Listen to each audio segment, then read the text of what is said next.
Hello दोस्तों, विद्या मंदिर classes में आपका स्वागत है। दोस्तों, आज हम परमाणु संरचना का लास्ट पार्ट स्टडी कर रहे हैं। आज के इस वीडियो में मैं आपको बताऊंगा दोस्तों, कल क्या बताया था मैंने, ऑर्बिट के बारे में बता दिया था, सब ऑर्बिटल के बारे में बता दिया था। एक क्विक रिवीजन कर लेते हैं।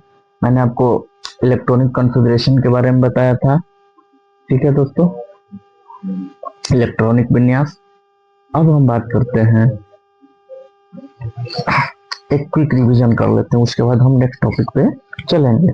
तो दोस्तों, यहाँ पे देखिए ये क्या दिया है, फर्स्ट ऑर्बिट, ऑर्बिट दिया है, ये सेल दिया है, ऑर्बिट को सेल ही बोलते हैं ना, ठीक है। और इसमें नंबर ऑफ इलेक्ट्रॉन दिया है, पहले ये देखते हैं। तो दोस्तों, मैंने बताया था आपको कि किसी भी ऑर्बिट में total number of electron 2n² होता है। तो फर्स्ट ऑर्बिट के लिए n का वैल्यू 1 लेंगे, l के लिए n का वैल्यू 2 लेंगे, n के लिए n का वैल्यू 3 लेंगे और n के लिए l का वैल्यू 4 लेंगे। यहाँ पे n का वैल्यू 1 रखेंगे तो फर्स्ट ऑर्बिट में कितने इलेक्ट्रॉन रहेगा, मैक्सिमम 2। सेकेंड ऑर्बिट में मैक्सिमम 8 इलेक्ट्रॉन। थर्ड ऑर्बिट में मैक्सिमम कितने इलेक्ट्रॉन रहेंगे, थर्ड ऑर्बिट में मैक्सिमम 18 इलेक्ट्रॉन रहेंगे। और फोर्थ ऑर्बिट में मैक्सिमम 2 × 4 का स्क्वायर करेंगे, यहाँ पे कितना आ जाएगा, 32 इलेक्ट्रॉन रहेंगे। तो ये पॉइंट तो क्लियर था दोस्तों हमारा। अब हम बात कर रहे हैं उपकक्षा, सब सेल। तो दोस्तों, मैंने आपको बताया था कि किसी भी एटम के अंदर एक ऑर्बिट होता है, कक्ष होता है, और इस कक्ष के अंदर क्या होता है, उपकक्ष होता है, और इस उपकक्ष के अंदर क्या होता है, कक्षक होता है।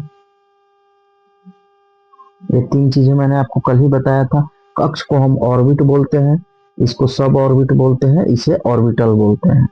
ऑर्बिट के अंदर सब ऑर्बिट होता है और सब ऑर्बिट के अंदर ऑर्बिटल्स होते हैं। और सबसे ज्यादा इलेक्ट्रॉन पाए जाने की संभावना कहाँ होती है, कक्षक में होती है, ऑर्बिटल्स में होती है।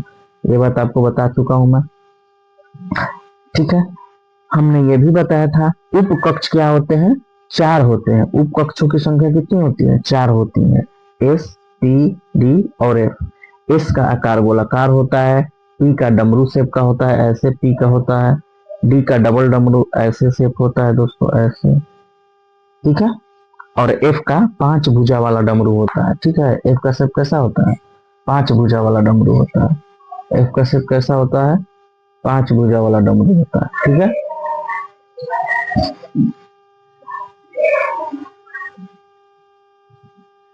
F का शेप कैसा होता है, 5 भुजा वाला डमरू, ठीक है। यहाँ तक मैंने आपको बता दिया था। उसके बाद ये भी बताया था दोस्तों, क्या बताया था,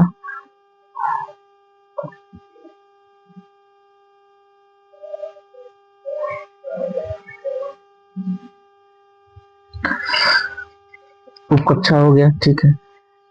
S में, P में, D में और F में कितने इलेक्ट्रॉन होंगे, S में 2 इलेक्ट्रॉन, फिर 4 ऐड करेंगे तो P में 6, फिर 4 ऐड करेंगे तो D में 10 और फिर 4 ऐड करेंगे तो F में 14। यानी S ऑर्बिटल में, S सब ऑर्बिटल में, S उपकक्ष में मैक्सिमम 2 इलेक्ट्रॉन रहेंगे, P में 6 रहेंगे, D में 10 रहेंगे और F में 14 रहेंगे। ये सारी चीजें मैं आपको कल बता चुका हूँ।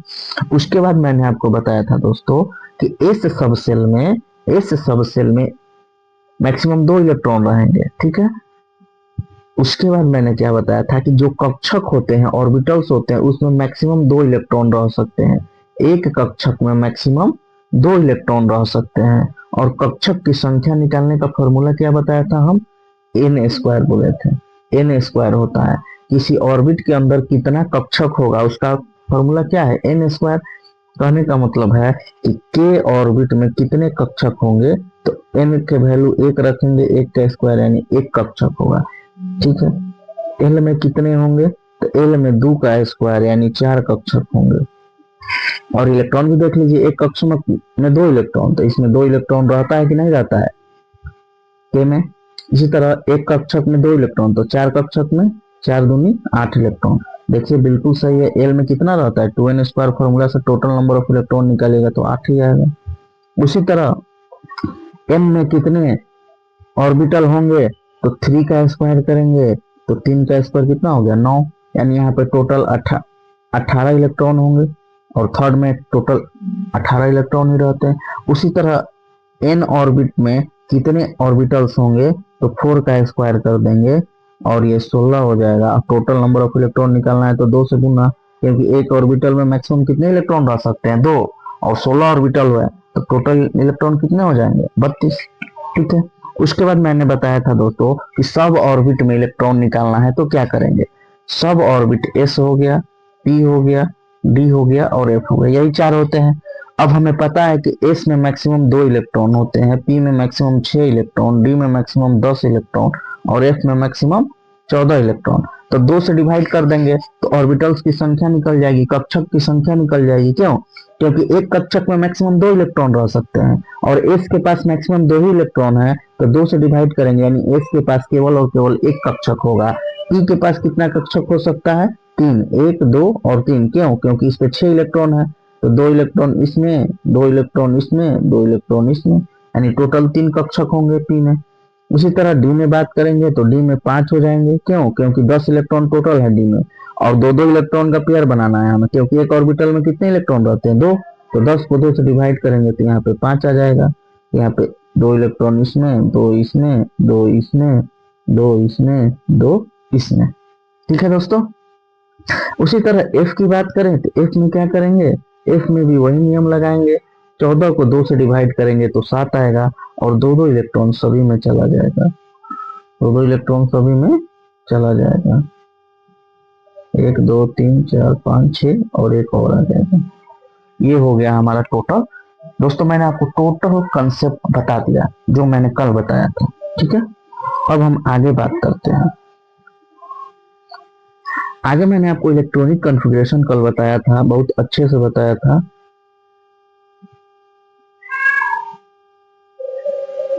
एक बार और बता देता हूं दोस्तों, मैंने क्या बताया था कि इलेक्ट्रॉनिक कॉन्फ़िगरेशन में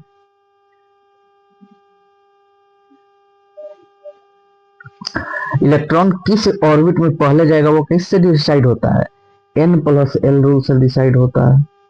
n+l वैल्यू जिसका कम होगा उसमें इलेक्ट्रॉन पहले जाएगा और n+l वैल्यू जिसका ज्यादा होगा उसमें इलेक्ट्रॉन बाद में जाएगा।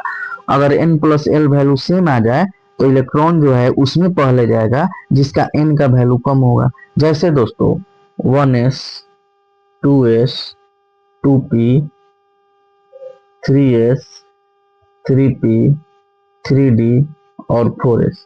हमें 30 तक इलेक्ट्रॉनिक कॉन्फ़िगरेशन ही पढ़ना है और इस तक यहाँ तक पढ़ने के लिए हमें बस इतना ही चीजों का ध्यान रखना है। ठीक है। क्योंकि यहाँ पे हमारा 30 इलेक्ट्रॉन खत्म हो जाता है। देखिए 2, 2, 6, इसमें 2, इसमें 6, इसमें 10 और इसमें 2। ठीक है। आगे भी आप कर सकते हो, आगे भी कोई दिक्कत नहीं होगा, बिल्कुल इसी रूल पे चलेगा, लेकिन हमें 30 तक ही करना है तो ज्यादा से क्या मतलब है। तो यहाँ पे 2, 4, 10, 2, 12, 12, 6, 18, 10, 28 और 2, 30 इलेक्ट्रॉन टोटल हो गया कि नहीं हो गया।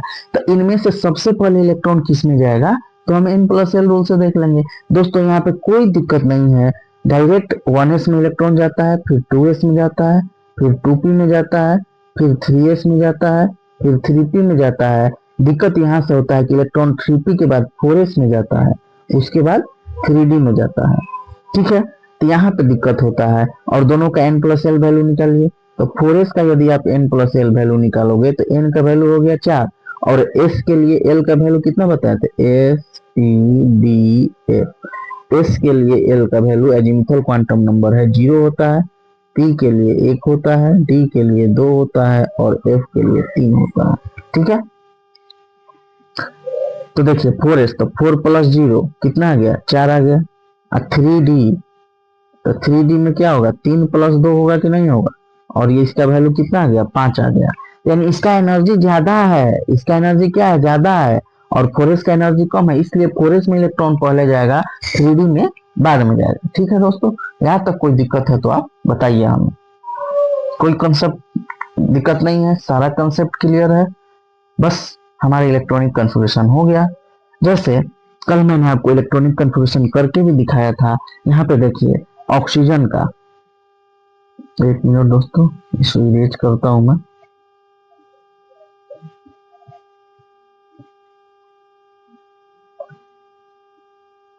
यहाँ पे देखिए दोस्तों एग्जाम्पल में क्या दिया हुआ है, एग्जाम्पल में दिया हुआ है ऑक्सीजन का एटॉमिक नंबर होता है 8, इसका इलेक्ट्रॉनिक कॉन्फ़िगरेशन कर रहा है 1s2 किया, 1s2 2s2 और यहाँ पे 2p6 नहीं लिख देना है दोस्तों। यहाँ पे जैसे ये 2p6 लिखा हुआ है, यहाँ पे 2p6 नहीं लिखना है।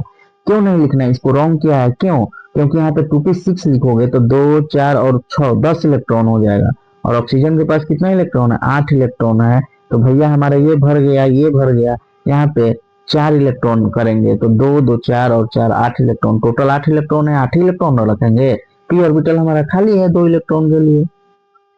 उसके बाद आपको एल्युमिनियम लिखना है, तो एल्युमिनियम का कैसे लिखेंगे? 1s2 2s2 2p6 3s2 3p6 2 2 4 6 10 2 12, और 3p में कितना इलेक्ट्रॉन होगा? 6 नहीं होगा दोस्तों, 3p के लिए एक ही इलेक्ट्रॉन बच रहा है, तो यहाँ पे इसको हटा के एक इलेक्ट्रॉन कर देंगे हम, हमारा हो गया एल्युमिनियम का। ठीक है दोस्तों, जो N+L रूल जो दिए थे वो दिए थे अफबाउ।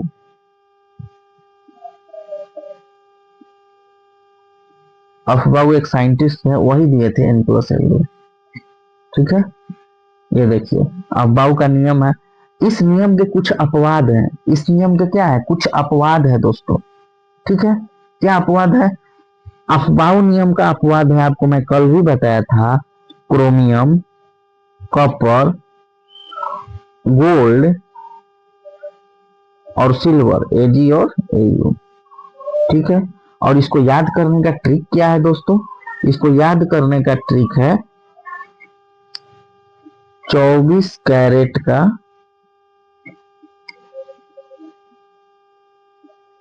सोना, 24 कैरेट का सोना चांदी, 24 कैरेट का सोना चांदी, कैरेट से हो गया क्रोमियम। ठीक है, 24 कैरेट का सोना चांदी, 24 हो गया क्रोमियम का। क्रोमियम का एटॉमिक नंबर कितना होता है? 24 होता है। ये हो गया कॉपर कैरेट से, या का से कॉपर लिख सकते हैं।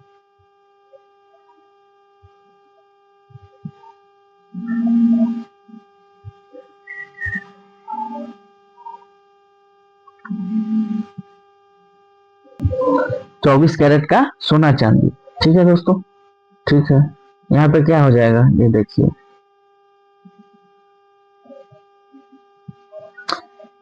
कैसे कैरेट, यानी यहाँ पे क्या हो जाएगा? कॉपर, क्रोमियम, सिया, का से कॉपर,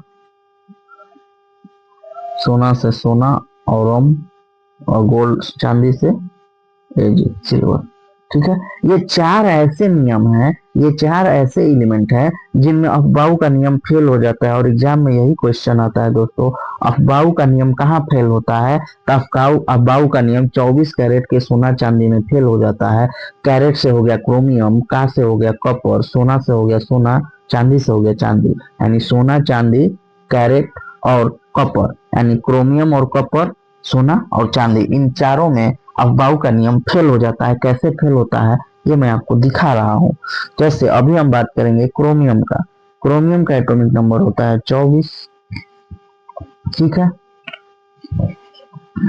अब इसका यदि हम इलेक्ट्रॉनिक कन्फिगरेशन करेंगे 1s2 2s2 2p6 3s2 3p6 4s2 3d4, आपके हिसाब से ये बिल्कुल परफेक्ट है, लेकिन ये इलेक्ट्रॉनिक कन्फिगरेशन दोस्तों गलत है। क्यों गलत है?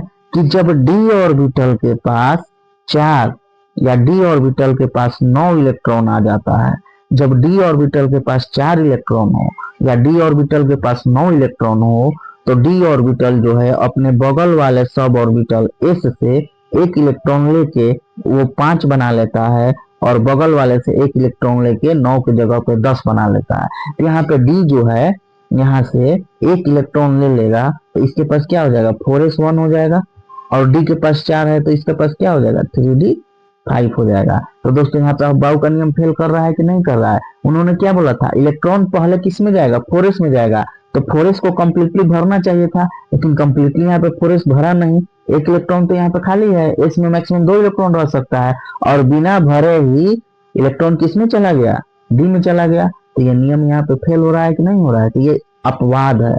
और जब दोस्तों यहाँ पे एक और कंसेप्ट है, जब डी में 4 से 5 इलेक्ट्रॉन होता है, जब डी ऑर्बिटल अपना इलेक्ट्रॉन जो है, डी सबसेल जो है अपना इलेक्ट्रॉन 4 से 5 करता है, तो उसे हम हाफ फिल बोलते हैं, आधा भर रहा है, उसे हम क्या बोलते हैं, हाफ फिल।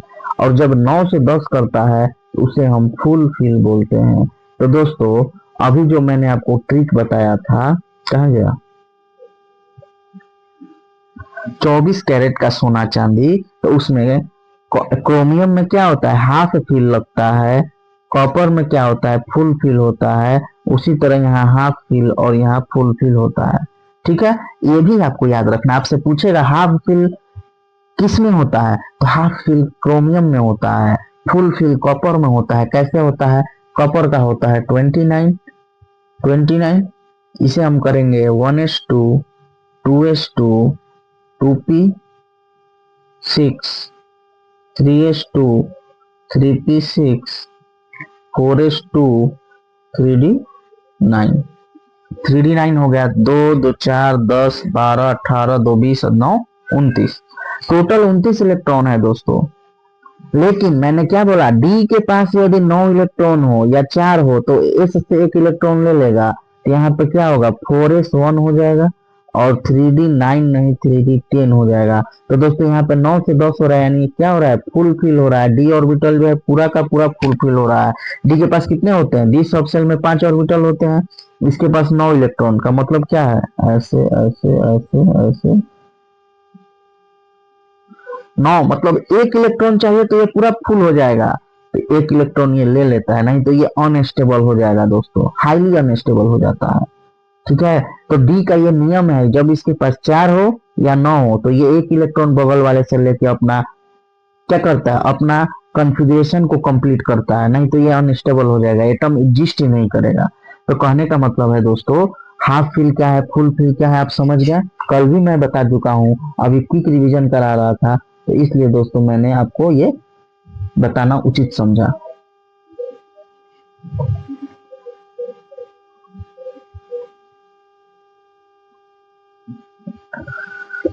ठीक है,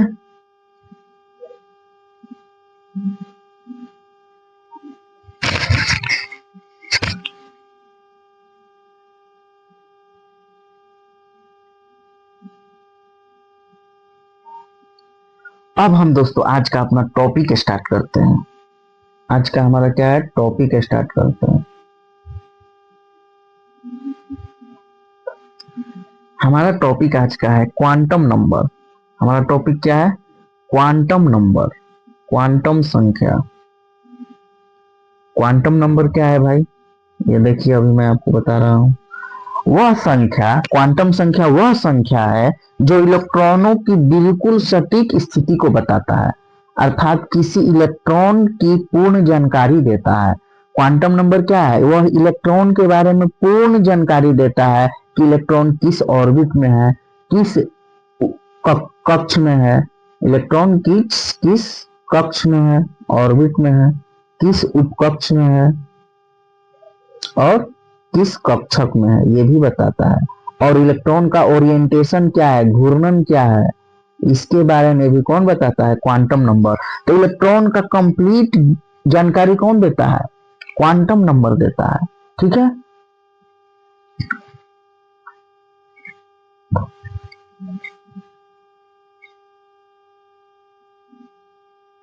अब हम बात करते हैं दोस्तों, इलेक्ट्रॉन का कंप्लीट जानकारी कौन दे रहा है, क्वांटम नंबर दे रहा है।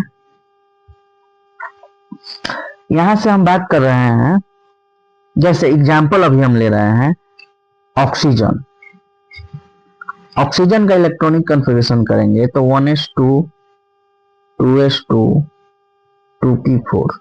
ठीक है, तो अब आपसे मान लीजिए पूछेगा 1s2 इलेक्ट्रॉन जो है ये क्या है, इसका मतलब क्या है। तो इसका मतलब है कि ये फर्स्ट ऑर्बिट का एस सबसेल का दूसरा इलेक्ट्रॉन है और इसका ओरिएंटेशन जो है एंटी क्लॉकवाइज है।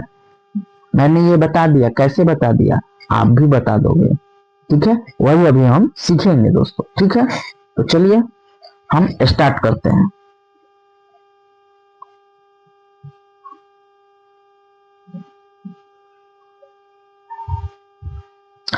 दोस्तों क्वांटम नंबर जो है वो 4 प्रकार के होते हैं। क्वांटम नंबर कितने प्रकार के होते हैं? 4 प्रकार के होते हैं। ठीक है, क्वांटम नंबर जो है वो कितने प्रकार के होते हैं? 4 प्रकार के होते हैं। कौन कौन? पहला होता है मुख्य क्वांटम नंबर, मुख्य क्वांटम संख्या। पहला क्या होता है? मुख्य क्वांटम संख्या। प्रिंसिपल क्वांटम नंबर, जिसको हम n से रिप्रेजेंट करते हैं। प्रिंसिपल क्वांटम नंबर को किससे रिप्रेजेंट करते हैं?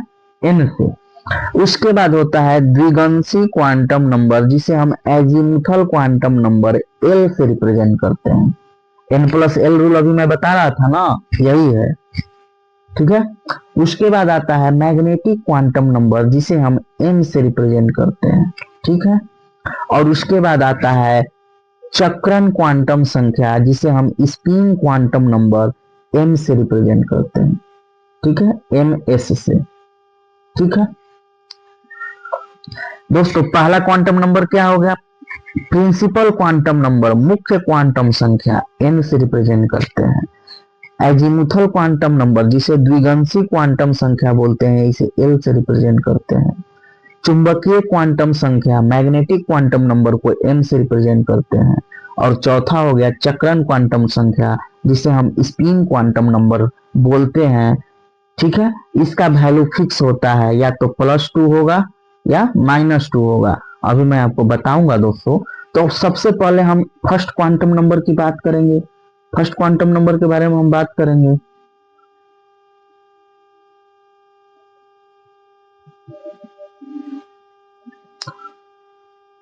ठीक है, तो दोस्तों फर्स्ट क्वांटम नंबर जो है हमारा मुख्य क्वांटम संख्या, इसके बारे में हम बात करते हैं।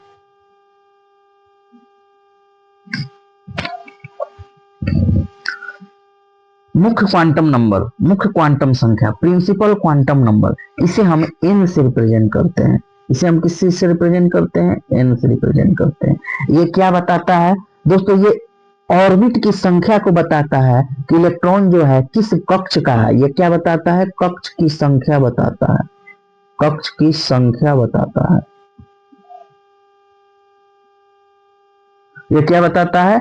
कक्ष की संख्या को दर्शाता है। ये इलेक्ट्रॉन की कक्षा को दर्शाता है। इलेक्ट्रॉन की नाभिक से दूरी तथा ऊर्जा के स्तर को भी बताता है।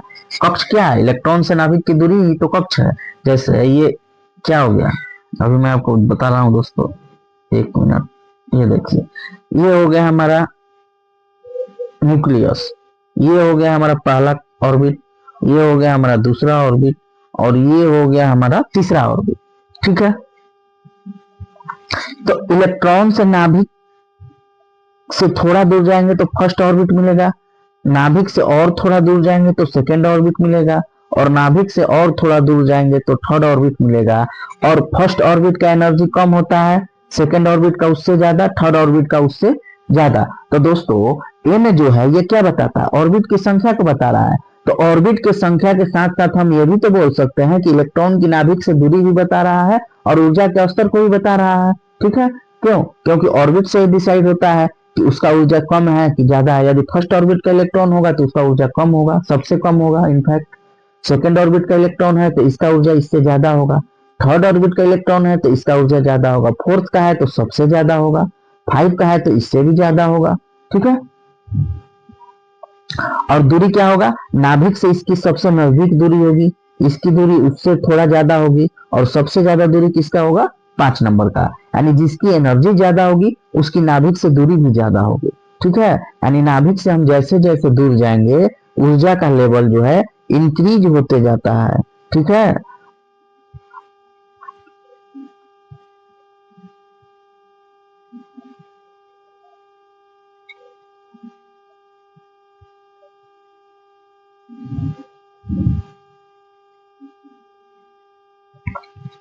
अब देखिए दोस्तों,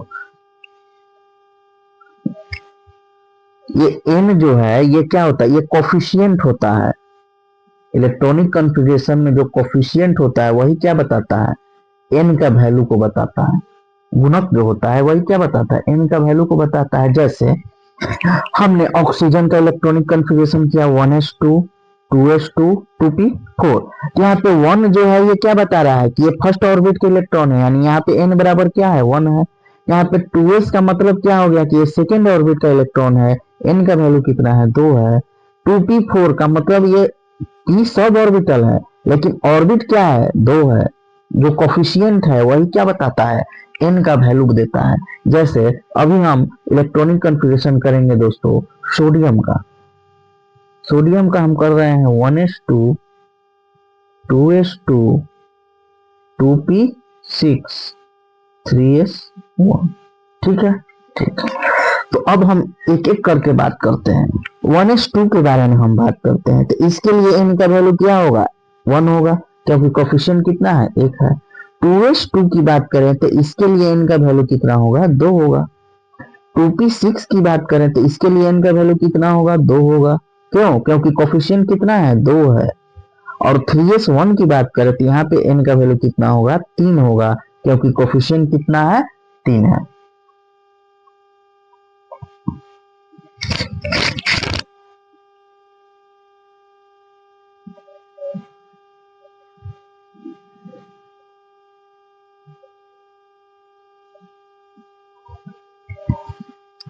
अब हम आगे बात करते हैं।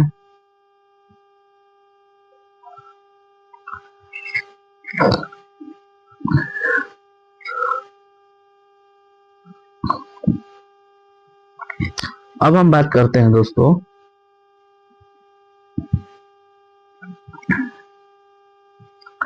द्विगांशी क्वांटम संख्या, एजीमुथल क्वांटम संख्या। ठीक है, एजीमुथल क्वांटम संख्या को के बारे में बात करेंगे। एजीमुथल क्वांटम संख्या, यहाँ पे एजीमुथल क्वांटम संख्या के बारे में बात करेंगे। यह क्या बताता है दोस्तों, जिस प्रकार मुख्य क्वांटम संख्या जो है ऑर्बिट के संख्या को बताता है, ऑर्बिट के बारे में बताता है, उसी तरह द्विगांशी क्वांटम संख्या जो है सब ऑर्बिट के बारे में बताता है, उपकक्ष के बारे में बताता है। ये क्या बताता है? उपकक्ष के बारे में बताता है। ठीक है, यह इलेक्ट्रॉनों के उपकक्ष को दर्शाता है और इसका एल से इसे रिप्रेजेंट करते हैं। इसका रिप्रेजेंटेशन किससे करते हैं? एल से करते हैं। ठीक है, इसका वैल्यू जो है वो सब कक्षक उपकक्षक के लिए क्या होता है, उपकक्ष के लिए क्या होता है, फिक्स होता है। एल का वैल्यू जो है उपकक्ष के लिए फिक्स होता है। एस के लिए एल का वैल्यू 0 होता है, पी के लिए 1 होता है, डी के लिए 2 होता है और एफ के लिए 3 होता है। दोस्तों एस के लिए कितना होता है 0 होता है, पी के लिए 1 होता है, डी के लिए 2 होता है और एफ के लिए एल का वैल्यू 3 होता है। एफ के लिए एल का वैल्यू कितना होता है 3 होता है। तो यहाँ तक कोई दिक्कत है तो प्लीज आप हमें कमेंट बॉक्स में कमेंट करेंगे, हम आपके डाउट को क्लियर करने की कोशिश करेंगे। तो चलिए दोस्तों अब हम आगे बात करते हैं। अब हम बात करते हैं दोस्तों तीसरा क्वांटम संख्या जो है ये क्या होता है, चुंबकीय क्वांटम संख्या। चुंबकीय क्वांटम संख्या ये क्या है, चुंबकीय क्वांटम संख्या, मैग्नेटिक क्वांटम नंबर।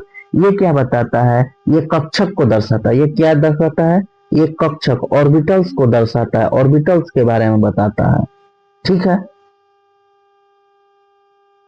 ये क्या बताता है, ऑर्बिटल के बारे में बताता है, ऑर्बिटल को दर्शाता है और इसका वैल्यू होता है -l से -l, -l से +l, -l टू +l। ठीक है, m बराबर क्या होता है -l से +l।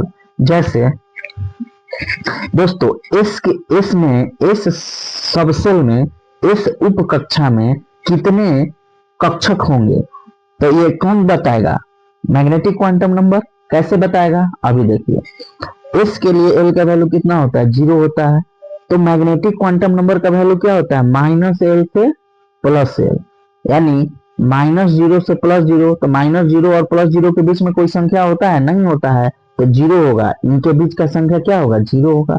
p के लिए l का वैल्यू 1 होता है, तो m का वैल्यू होगा -1 से +1, तो -1 0 और 1, यानी 3 नंबर आ रहा है -1 0 1, तो -1 0 1 यानी यहाँ पे 3 ऑर्बिटल होंगे। यहाँ पे कितने ऑर्बिटल होंगे, 3 ऑर्बिटल होंगे। डी में -2 से +2, क्योंकि डी का वैल्यू कितना होता है, एल का 2 होता है, डी के लिए एल का वैल्यू कितना होता है, 2 होता है। तब डी सब सेल में कितने ऑर्बिटल होंगे, यह क्या कौन दर्शाएगा, बताएगा, एम बताएगा। -2 से +2, तो -2 से +2 के बीच में कितनी संख्या, -2, -1, फिर 0, फिर 1, फिर 2। तो दोस्तों ये कितने ऑर्बिटल होंगे, ये हो गए 5 ऑर्बिटल्स हो गए। कितने ऑर्बिटल्स हो गए, 5 ऑर्बिटल्स हो गए। ठीक है, और ये बताता है कि पांचों ऑर्बिटल्स में से इलेक्ट्रॉन जो है किस ऑर्बिटल में जा रहा है, इसमें का इलेक्ट्रॉन है कि इसमें का है कि इसमें का है कि इसमें का है, ये प्रॉपर स्थिति बताएगा।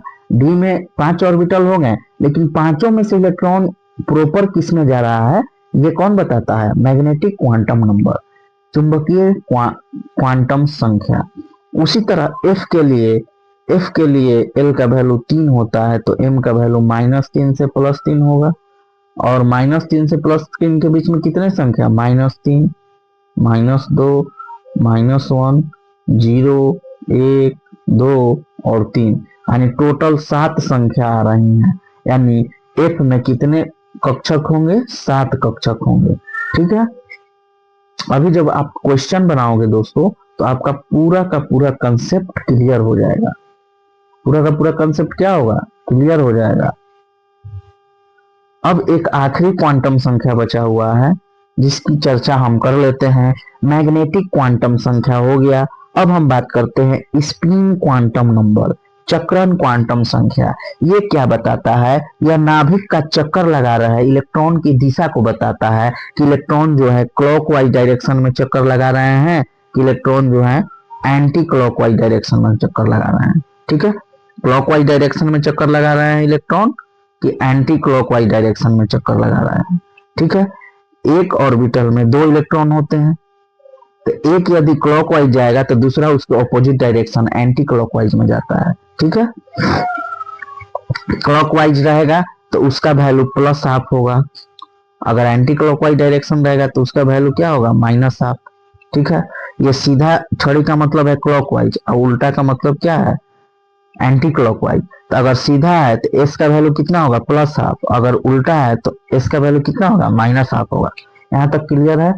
ठीक है, इसे एस द्वारा दर्शाया गया है, कहीं कहीं एमएस भी लिखता है। ठीक है, तो चलिए दोस्तों अब हम क्वेश्चन करते हैं।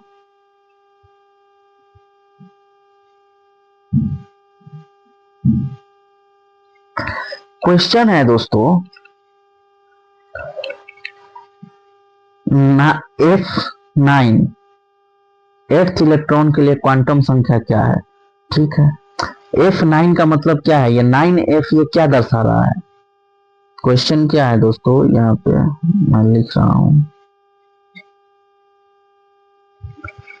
क्वेश्चन था हमारा यही था ना, 9F के 8वें इलेक्ट्रॉन के लिए, 8वें इलेक्ट्रॉन के लिए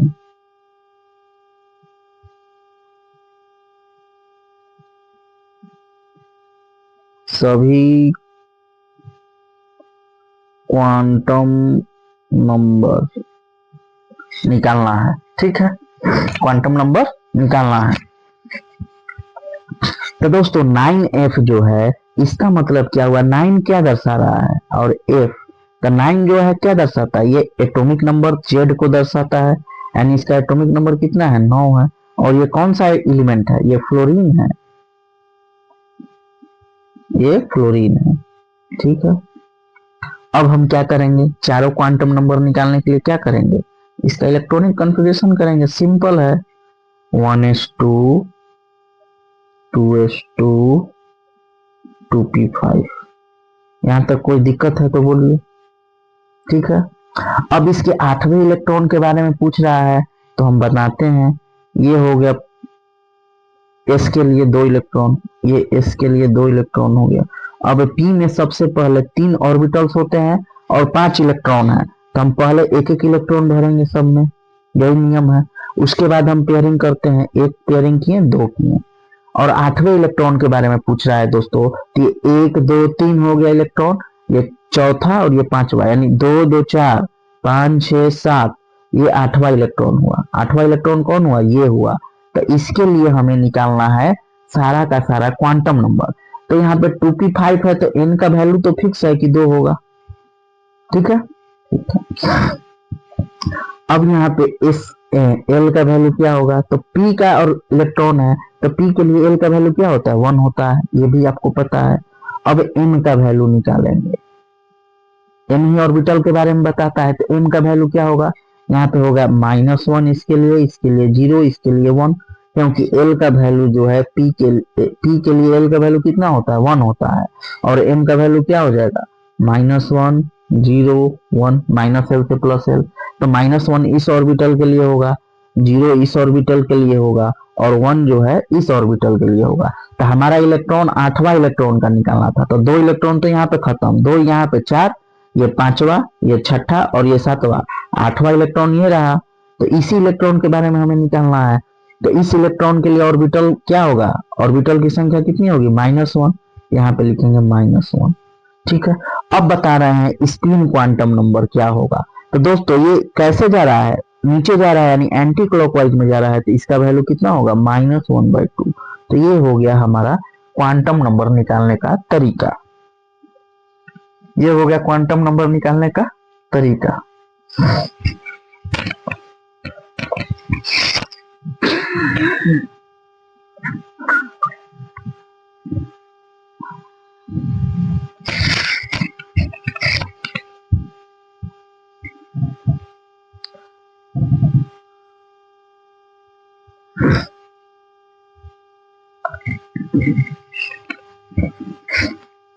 अब मान लीजिए दोस्तों आपसे क्वेश्चन पूछते था, एल्युमिनियम के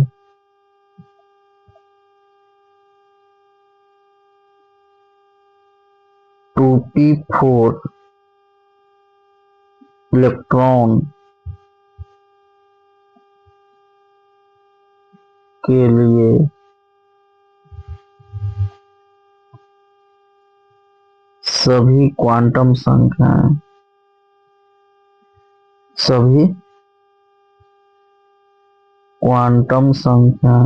हैं, ये क्वेश्चन है।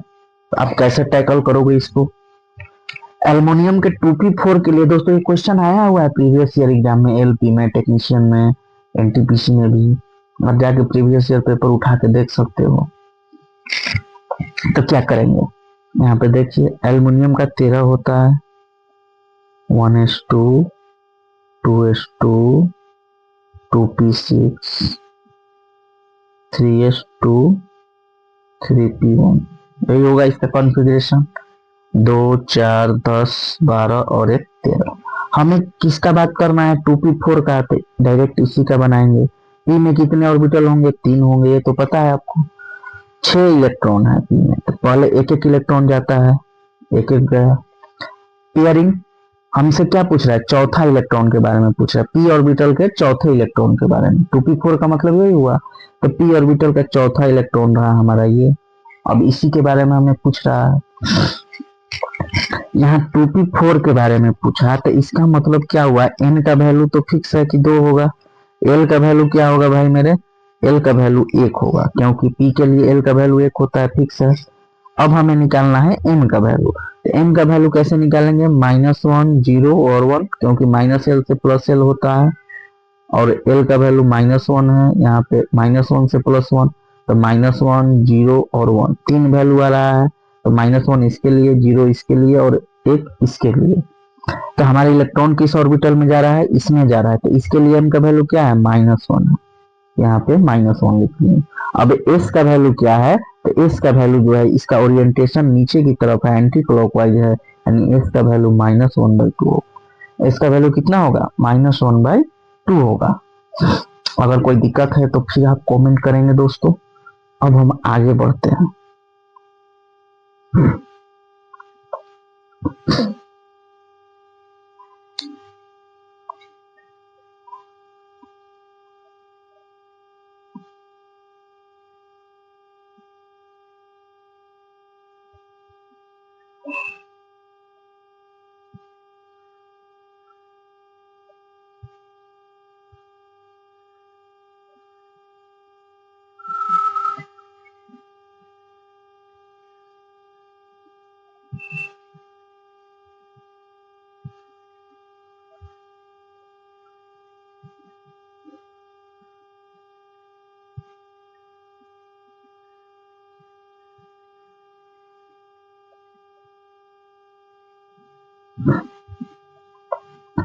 अब हम बात कर रहे हैं दोस्तों, यहाँ पे एक और क्वेश्चन है।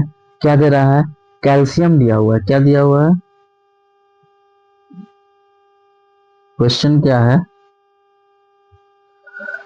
कैल्शियम के 15वें इलेक्ट्रॉन का क्वांटम संख्या ज्ञात कीजिए। कैल्शियम के 15वें इलेक्ट्रॉन का क्वांटम संख्या क्या बोल रहा है? कैल्शियम के 15वें इलेक्ट्रॉन का।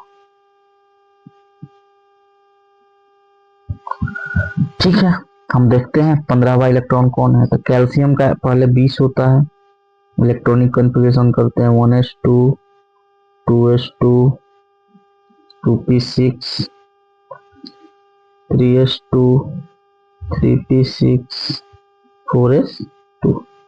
ये कैल्शियम हो गया। 2 4 10 12 18 2 20। अब हमसे पूछ रहा है 15वां इलेक्ट्रॉन, यानी 2 4 10 तो 12 6 18, यानी 15वां इलेक्ट्रॉन कहीं ना कहीं ये 3p में लाई करेगा। 3p में लाई करेगा।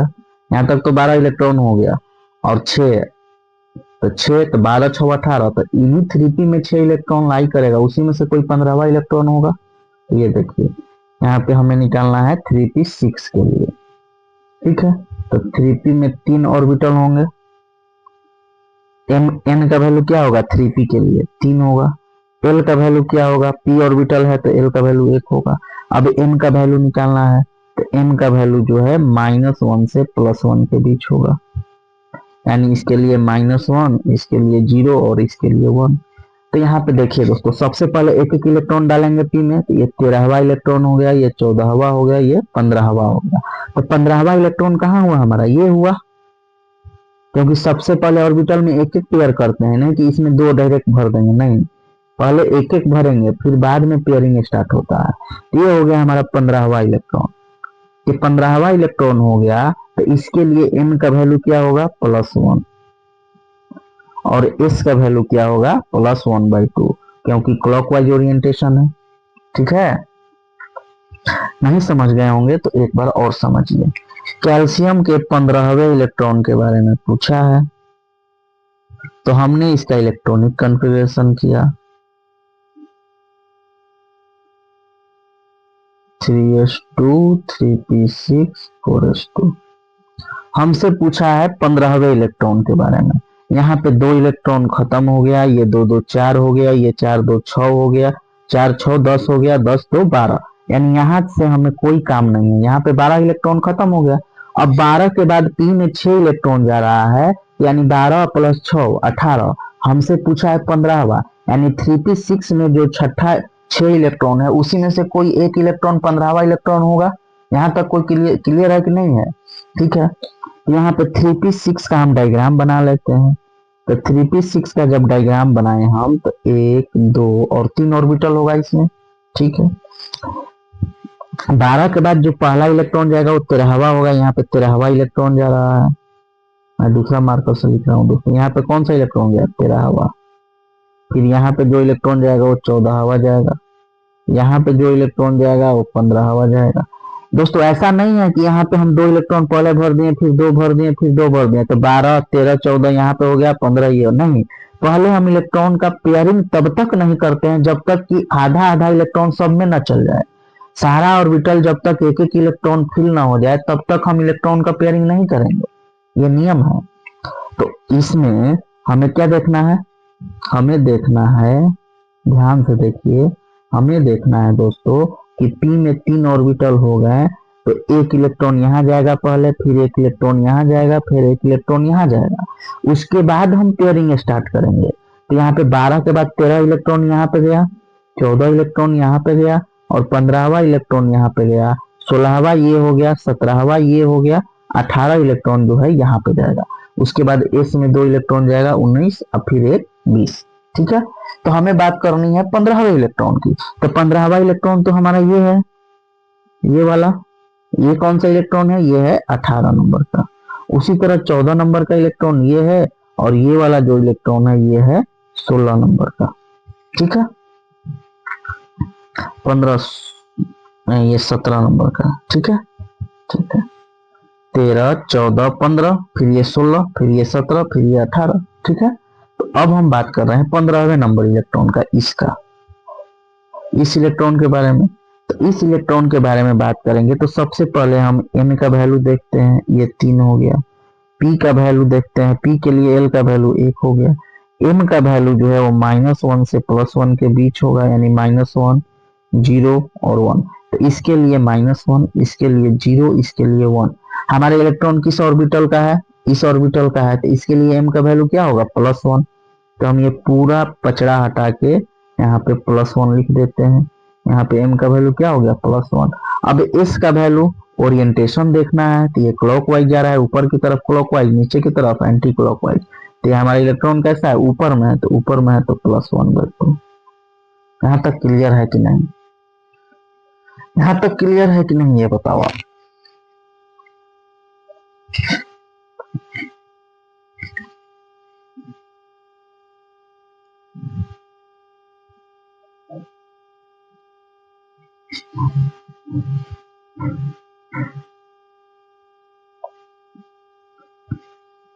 यहाँ तक क्लियर है दोस्तों? अब हम आगे बात करते हैं।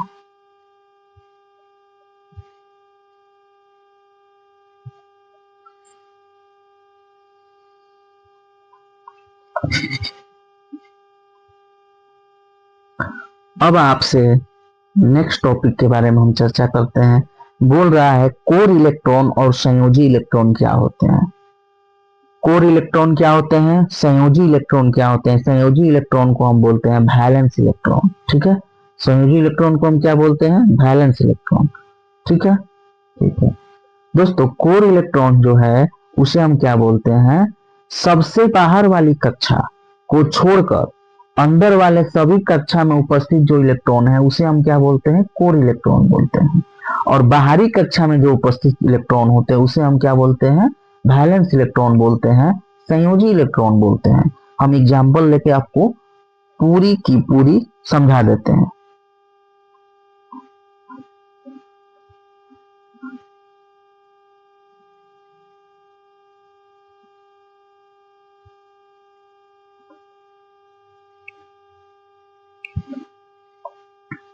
ये देखिए दोस्तों, हमने एग्जाम्पल लिया किसका? हमें क्या पढ़ना है? Core electron.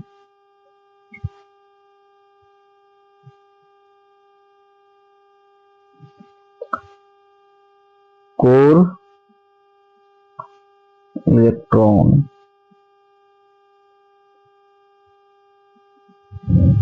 ठीक है, और दूसरा है संयोजी इलेक्ट्रॉन एवं संयोजी इलेक्ट्रॉन।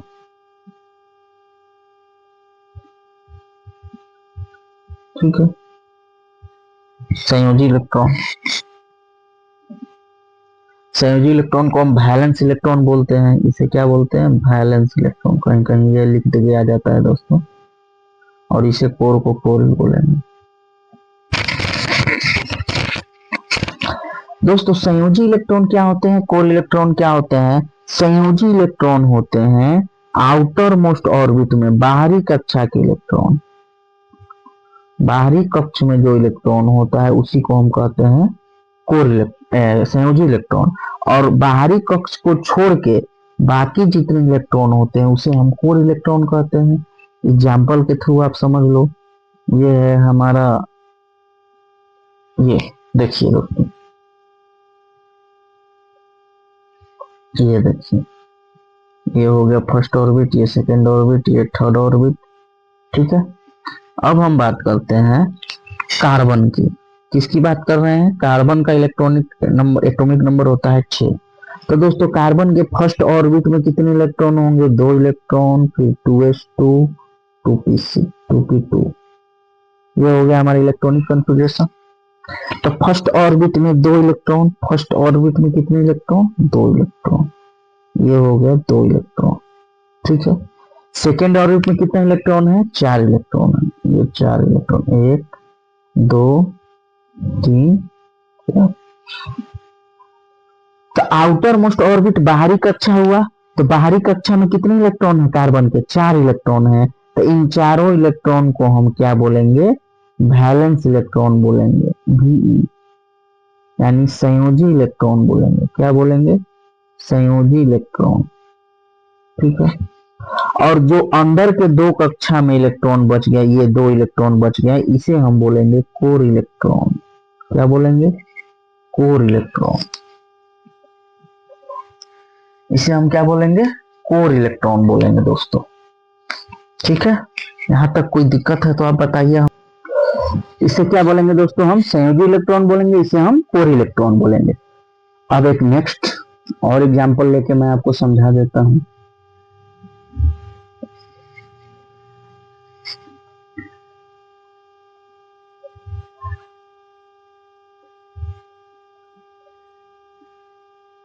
ठीक है, अब हम बात कर रहे हैं दोस्तों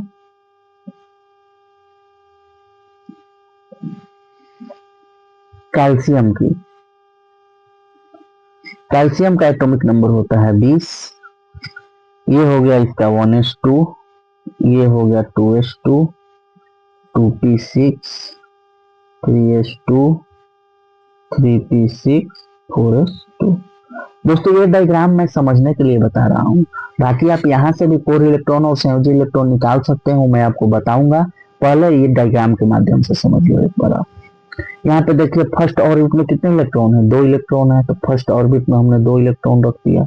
सेकेंड ऑर्बिट में कितने इलेक्ट्रॉन है? 6 2 8 इलेक्ट्रॉन है। 8 इलेक्ट्रॉन, 1 2 3 4 5 6 7 और 8 इलेक्ट्रॉन रख दिया हमने। थर्ड ऑर्बिट में कितने इलेक्ट्रॉन है? अभी 8 इलेक्ट्रॉन है। 1 2 3 4 5 6 7 8 इलेक्ट्रॉन रख दिया हमने। फोर्थ ऑर्बिट में कितने इलेक्ट्रॉन है? 2 इलेक्ट्रॉन। 2 इलेक्ट्रॉन यहाँ पे हमने रख दिए। ठीक है, तो दोस्तों इसके आउटर मोस्ट ऑर्बिट में कितने इलेक्ट्रॉन है? 2 इलेक्ट्रॉन है। तो इन 2 इलेक्ट्रॉन को ही हम कहेंगे संयोजी इलेक्ट्रॉन, यानी वैलेंस इलेक्ट्रॉन। इसे क्या बोलेंगे? संयोजी इलेक्ट्रॉन बोलेंगे, वैलेंस इलेक्ट्रॉन बोलेंगे। ठीक है, बाकी ये जितना भी है यहाँ से लेके 1 2 और 3 ऑर्बिट, इसे हम कोर इलेक्ट्रॉन बोलेंगे। क्या बोलेंगे? Core electron. तो अब तो आपको क्लियर हो गया कोर इलेक्ट्रॉन क्या है, संयोजी इलेक्ट्रॉन क्या है। क्लियर है कि नहीं है? हाँ या ना में आप जवाब देंगे। ठीक है दोस्तों, अब मैं आपको क्वेश्चन कराता हूं।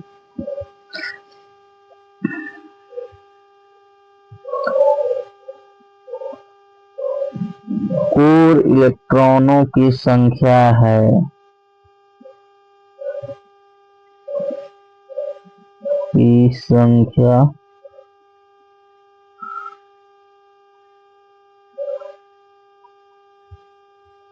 बताएं।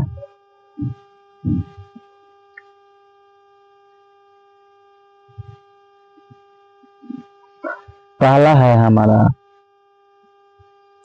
सोडियम, दूसरा है मैग्नीशियम, तीसरा है पोटेशियम, चौथा है मैग्नीज। ठीक है दोस्तों, कोर इलेक्ट्रॉन की संख्या आपको बताना है। तो सोडियम का एटॉमिक नंबर कितना होता है पहले ये बता दीजिए। सोडियम का 11 होता है। ठीक है, एटॉमिक नंबर आप कैसे याद करोगे? मैंने आपको क्या बताया था कि आप लाइन से याद कर लो। Hydrogen, helium, lithium, beryllium, boron, carbon, nitrogen, oxygen, ऐसे लारी से लगातार आप 1 से 30 तक के एलिमेंट को याद कर लोगे तो आपको 1 से 30 तक का एटॉमिक नंबर याद हो जाएगा। बस सफिशियंट है, इससे ज्यादा आया ही नहीं है आज तक और ना आएगा। ठीक है, तो अब आगे हम बढ़ते हैं। तो सोडियम है तो 1s2, 2s2, 2p6, 3s1, ये हो गया हमारा। तो इसका आउटर मोस्ट ऑर्बिट क्या है दोस्तों? थर्ड ऑर्बिट है, आउटर मोस्ट ऑर्बिट है। तो आउटर मोस्ट को छोड़ के जो होगा वो क्या होगा? कोर इलेक्ट्रॉन होगा। तो कोर इलेक्ट्रॉन कितने होंगे, 2 4 और 6 10, 10 इलेक्ट्रॉन जो है ये कोर इलेक्ट्रॉन होगा। दूसरा आ गया मैग्नीशियम। मैग्नीशियम का होता है 12, इसका कॉन्फ़िगरेशन करेंगे आप तो 1s2 2s2 2p6 3s2। तो दोस्तों इसका बाहरी कक्षा क्या हो गया, थर्ड ऑर्बिट हो गया। अब बाहरी को छोड़ के जो भीतरी कक्षा के इलेक्ट्रॉन है उसे हम कोर इलेक्ट्रॉन कहते हैं। तो 2 2 4 और 6 10 इलेक्ट्रॉन जो है ये कोर इलेक्ट्रॉन हो गए। ठीक है, कोर इलेक्ट्रॉन वैसे इलेक्ट्रॉन हो गए जो रिएक्शन में भाग नहीं लेते हैं। ठीक है, जो स्टेबल रहते हैं अपने ऑर्बिट में, केवल चक्कर लगाते रहेंगे, बाकी उनका कोई काम नहीं है। ठीक है, अब हम बात करते हैं दोस्तों पोटेशियम का। तो पोटेशियम का होता है 19। पोटेशियम का कितना होता है, 19 होता है। इलेक्ट्रॉनिक कॉन्फ़िगरेशन करेंगे तो 1s2 2s2 2p6 3s2 3p6 3p6 4s1। अब देखिए यहाँ पे इसका आउटर मोस्ट ऑर्बिट क्या है, फोर्थ ऑर्बिट है, और बाकी जो फोर्थ ऑर्बिट के छोड़ के इलेक्ट्रॉन हो गए ये हो गए कोर इलेक्ट्रॉन। तो 2 2 4 10 12 6 18 को कोर इलेक्ट्रॉन हो गया हमारा पोटेशियम में। अब मैग्नीज की बात करें दोस्तों तो मैग्नीज का एटॉमिक नंबर होता है 25, और आप हमें कमेंट बॉक्स में बताओगे तो इसमें कोर इलेक्ट्रॉन कितने होते हैं। ठीक है दोस्तों, ये मैं आपके लिए छोड़ रहा हूं। अब हम आगे बात करते हैं। नेक्स्ट क्वेश्चन है हमारा दोस्तों कि संयोजी इलेक्ट्रॉन की संख्या बताएं। संयोजी इलेक्ट्रॉन,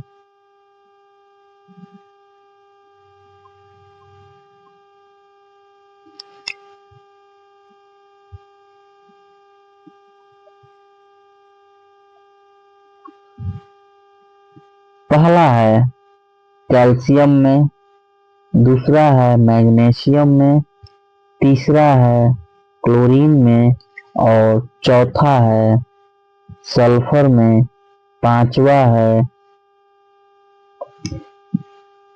जिंक में। आपको क्या बताना है, वैलेंस इलेक्ट्रॉनों की संख्या बतानी है।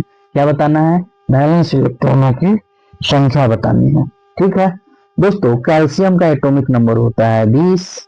इसका इलेक्ट्रॉनिक कॉन्फ़िगरेशन करोगे आप तो 1s2 2s2 2p6 3s2 3p के बाद 3s के बाद 3p में जाएगा, 3p के बाद इलेक्ट्रॉन जो है 4s में जाएगा और फिर 3d में जाएगा।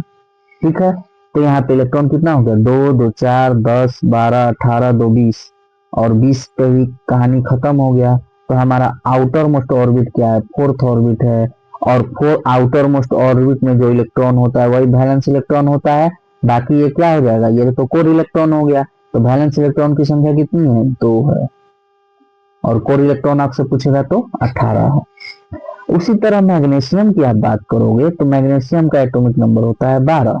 इसे करेंगे तो 1s2 2s2 2p6 3s2, ये हो गया मैग्नीशियम का। 2 4 10 2 12। तो आउटर मोस्ट ऑर्बिट कौन है, थर्ड ऑर्बिट है, और इसमें कितने इलेक्ट्रॉन है, 2 इलेक्ट्रॉन है। तो संयोजी इलेक्ट्रॉन यानी वैलेंस इलेक्ट्रॉन की संख्या कितनी हो गई, 2 हो गई। कोर इलेक्ट्रॉन पूछेगा तो ये हो गया आपका कोर इलेक्ट्रॉन, 2 2 4 और 6 4 10। उसी तरह आपसे दोस्तों पूछेगा क्लोरीन का। तो क्लोरीन का एटॉमिक नंबर होता है 17। इसका इलेक्ट्रॉनिक कॉन्फ़िगरेशन करोगे तो 1s2 2s2 2p6 3s2 3p5, ये हो गया हमारा क्लोरीन का। तो अब देखिए आउटर मोस्ट ऑर्बिट क्या है, थर्ड ऑर्बिट है। तो थर्ड ऑर्बिट में टोटल इलेक्ट्रॉन जो होगा वो वैलेंस इलेक्ट्रॉन होगा, और बाकी जो इलेक्ट्रॉन बच जाएगा वो हो जाएगा ये कोर इलेक्ट्रॉन। यानी फर्स्ट ऑर्बिट और सेकेंड ऑर्बिट के इलेक्ट्रॉन क्या हो जाएंगे, कोर इलेक्ट्रॉन। तो कोर इलेक्ट्रॉन हो गए 2 4 और 6 10, और वैलेंस इलेक्ट्रॉन कितना हो गया, 2 और 5 7, 7 हो गया इसका वैलेंस इलेक्ट्रॉन। यहाँ तक कोई दिक्कत है तो आप बताएंगे। दोस्तों सल्फर का होता है 16 एटॉमिक नंबर, जिंक का होता है 30। आप दोनों का आंसर जो है कमेंट बॉक्स में दोगे हमें कि इसका वैलेंस इलेक्ट्रॉन कितना होगा और जिंक का कितना होगा। ठीक है, एक मैं बता देता हूं, एक आपके लिए रहेगा। जिंक आप बताओगे हमें इसका वैलेंस इलेक्ट्रॉन कितना होता है, सल्फर का मैं बता देता हूं।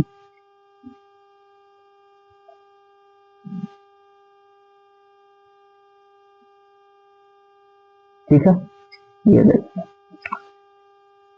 सल्फर का 16 हो गया, या कोई एक बता देता हूं दोस्तों, जिंक ही बता देता हूं, आपको लगेगा कि टॉप वाला छोड़ रहे हैं। तो ये देखिए जिंक का होता है 30। ठीक है, इसका इलेक्ट्रॉनिक कन्फिगरेशन आप करो 1s2 2s2 2p6 3s2 3p6। 3p के बाद इलेक्ट्रॉन किस में जाएगा, 3d में न जाके 4s में जाता है, तो 4s2 में पहले गया, फिर 3d 10 हो गया। तो दोस्तों इसका आउटर मोस्ट ऑर्बिट क्या है, जो लास्ट वाला ऑर्बिट है, यानी फोर्थ ऑर्बिट। तो फोर्थ ऑर्बिट में कितने इलेक्ट्रॉन है, तो 2 इलेक्ट्रॉन है, तो इसका संयोजी इलेक्ट्रॉन वैलेंस इलेक्ट्रॉन कितना होगा, 2 होगा। अब बाकी जो बच गया इलेक्ट्रॉन वो क्या होगा, कोर इलेक्ट्रॉन होगा। तो कोर इलेक्ट्रॉन की संख्या कितनी होगी, 28 होगी। ठीक है,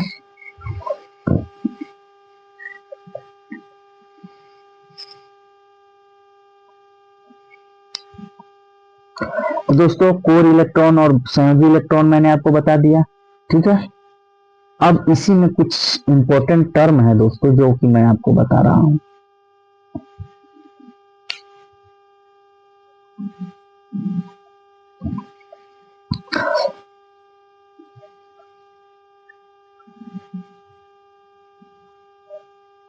दोस्तों ये डायग्राम आपको दिख रहा होगा, इसमें ये जो है आउटर मोस्ट में इसे हम संयोजी इलेक्ट्रॉन कहेंगे, और ये 3 है। ठीक है, ये फर्स्ट कक्षा के इलेक्ट्रॉन है, ये सेकंड कक्षा के हैं, ये थर्ड कक्षा के हैं।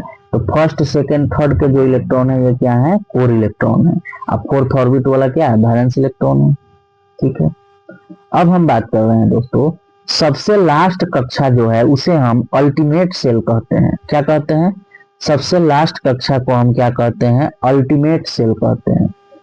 क्या कहते हैं, अल्टीमेट सेल। इस बात को आप ध्यान रखोगे, सबसे लास्ट कक्षा को क्या कहते हैं, अल्टीमेट सेल। ठीक है, अंतिम से दूसरा, अंतिम से जो दूसरा कक्षा होता है उसे हम पेनल्टीमेट सेल कहते हैं। क्या कहते हैं, पेनल्टीमेट सेल। अंतिम से जो दूसरा कक्षा होता है उसे हम पेनल्टीमेट सेल कहते हैं, और अंतिम से जो तीसरा कक्षा होता है उसे हम एंटी पेनल्टीमेट सेल कहते हैं। ठीक है, और ठीक है दोस्तों, यहाँ पे एक बार और मैं आपको अपने से डायग्राम बना के दिखा देता हूँ।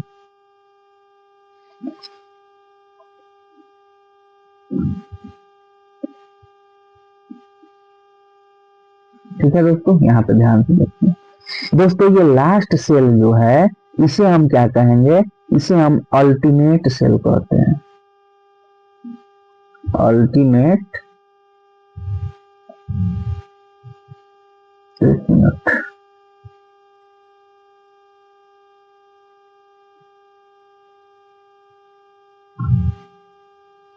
इसे क्या कहते हैं, इसे हम कहते हैं अल्टीमेट सेल।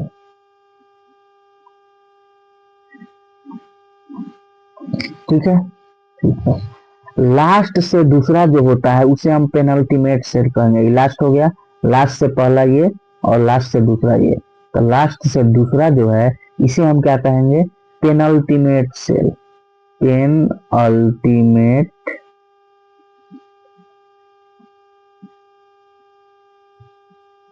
सेल। ठीक है, अब लास्ट से जो तीसरा कक्षा, यानी ये लास्ट हो गया, इससे पहला, ये दूसरा और ये तीसरा कक्षा, इसे हम कहेंगे एंटी पेनल्टीमेट सेल। तो आप समझ गए होंगे।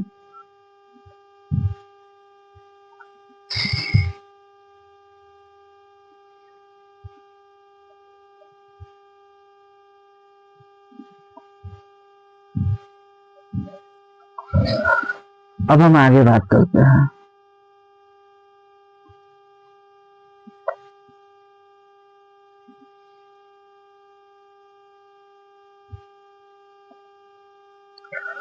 ऑक्टेन का नियम क्या है दोस्तों,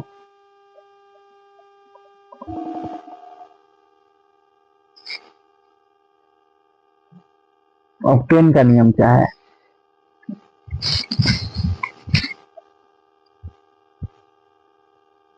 कोई भी इलेक्ट्रॉन जो है, कोई भी एटम जो है वो स्टेबल होना चाहता है, कोई भी एटम जो है अस्थाई होना चाहता है। जैसे आप सरकारी नौकरी लेकर अस्थाई होना चाहता है, चाहते हैं कि नहीं चाहते हैं? तो उसी तरह एटम भी जो है वो स्टेबल होना चाहता है, अस्थाई होना चाहता है। और स्टेबिलिटी का नियम यह है कि यदि आपके आउटर मोस्ट में 8 इलेक्ट्रॉन हो जाए, यदि आपके बाहरी कक्षा में 8 इलेक्ट्रॉन हो जाए, तो आप स्टेबल हो जाएंगे। हीलियम को छोड़ के, हीलियम के बाहरी कक्षा में 2 इलेक्ट्रॉन है और वो स्टेबल है। ठीक है, तो ऑक्टेन नियम, ऑक्टेट रूल जो है वही है। किसी भी तत्व के बाहरी कक्षा में 8 इलेक्ट्रॉन को रखना होता है, चाहे वह कोई भी कक्षा क्यों ना हो। तो ऑक्टेन पूरा करने पर धन आयन या ऋण आयन का निर्माण होता है और तत्व जो है अस्थाई हो जाते हैं। कहने का मतलब यह है दोस्तों कि कोई भी एटम जो है अपने आउटर मोस्ट ऑर्बिट में कितना इलेक्ट्रॉन रखना चाहता है? 8 इलेक्ट्रॉन रखना चाहता है। आउटर मोस्ट ऑर्बिट में कितना इलेक्ट्रॉन रखना चाहता है? 8 इलेक्ट्रॉन रखना चाहता है। ठीक है, कितना इलेक्ट्रॉन रखना चाहता है? 8 इलेक्ट्रॉन रखना चाहता है। वो 8 इलेक्ट्रॉन पाने के लिए या तो इलेक्ट्रॉन क्या करेगा? डोनेट करेगा, दान देगा। तो जब इलेक्ट्रॉन दान देगा तो उसके ऊपर कैसा चार्ज आएगा? पॉजिटिव चार्ज, धन आयन आएगा। और इलेक्ट्रॉन किसी से कर्जा भी ले सकता है। इलेक्ट्रॉन लेगा तो इसके ऊपर कैसा चार्ज आएगा? निगेटिव चार्ज आएगा। ठीक है,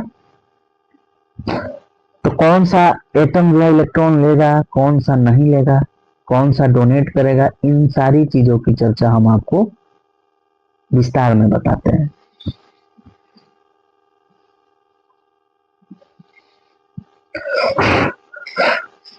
ये देखिए दोस्तों, अगर बाहरी कक्षा में आउटर मोस्ट ऑर्बिट में बाहरी कक्षा में 1 इलेक्ट्रॉन हो, 2 इलेक्ट्रॉन हो और 3 इलेक्ट्रॉन हो, तो वो क्या करेगा? इलेक्ट्रॉन का त्याग करेगा, डोनेट करेगा। इलेक्ट्रॉन का क्या करेगा? त्याग करेगा, डोनेट करेगा। और डोनेट करेगा तो उसके ऊपर कैसा चार्ज आएगा? पॉजिटिव चार्ज आएगा। और इसीलिए उस एटम को हम मेटल कहते हैं, धातु कहते हैं। यहां तक क्लियर है?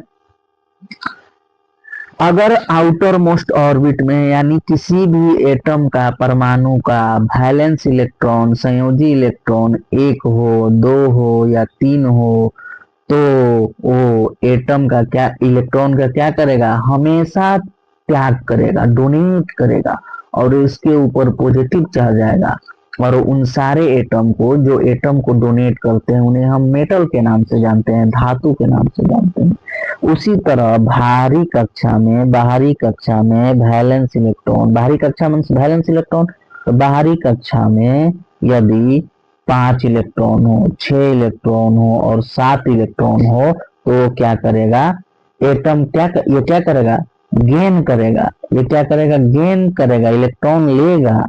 क्या करेगा? लेगा, त्याग नहीं करेगा, लेगा। तो लेगा यानी कर्जा ले रहा है, तो इसके ऊपर कैसा चार्ज? Negative charge. और निगेटिव चार्ज आ गया तो इसे हम क्या कहेंगे? नॉन मेटल कहेंगे, अधातु कहेंगे। क्या बोलेंगे? अधातु। यहां तक कोई समस्या है? वैलेंस इलेक्ट्रॉन यदि 1, 2, 3 हो जाए, वैलेंस इलेक्ट्रॉन यदि 1, 2, 3 हो जाए तो वो क्या करेगा? त्याग करेगा, डोनेट करेगा और वो मेटल की श्रेणी में आएगा। यदि वैलेंस इलेक्ट्रॉन 5, 6, 7 हो तो वो गेन करेगा, उसके ऊपर क्या आ जाएगा? निगेटिव चार्ज आ जाएगा। अगर वैलेंस इलेक्ट्रॉन 4 हो, बाहरी कक्षा में इलेक्ट्रॉन कितना हो जाए? 4 हो जाए। ये पहला नियम, ये दूसरा नियम, ये तीसरा नियम। यदि बाहरी कक्षा में इलेक्ट्रॉन कितना हो जाए? 4 हो जाए, तो क्या करेगा? साझा करेगा, पार्टनरशिप करेगा। 8 इलेक्ट्रॉन पूरा करने के लिए वो क्या करेगा? साझेदारी करेगा, क्योंकि कोई इसको 4 देगा नहीं। यानी ये क्या बोलेगा कि चलो भाई, हम जो 4 देगा इसको, तो इससे 4 लेकर वो स्टेबल नहीं हो जाएगा। तो इसलिए क्या करता है? ऐसे एटम क्या करते हैं? ये साझेदारी करते हैं, पार्टनरशिप करते हैं। ठीक है, और ये भी नॉन मेटल की कैटेगरी में आते हैं। ठीक है। और एक और नियम है दोस्तों, चौथा नियम, कि यदि बाहरी कक्षा में 8 इलेक्ट्रॉन हो जाए, बाहरी कक्ष में कितने इलेक्ट्रॉन हो जाए, 8 इलेक्ट्रॉन, तो 8 इलेक्ट्रॉन हो जाए तो ये क्या है, स्टेबल है, अस्थाई है, ये कोई रिएक्शन नहीं करेगा, ना लॉस करेगा ना गेन करेगा, ना देगा ना लेगा, ना पार्टनरशिप करेगा, ये क्या है, एकदम स्टेबल है। और ये भी किस कैटेगरी में आते हैं, नॉन मेटल के कैटेगरी में, अधातु के कैटेगरी में आते हैं। इनर्ट गैस इन्हें कहा जाता है दोस्तों, बाद में मैं बताऊंगा पीरियोडिक क्लासिफिकेशन में आपको। तो यहाँ तक कोई समस्या है तो आप बताओगे हमें।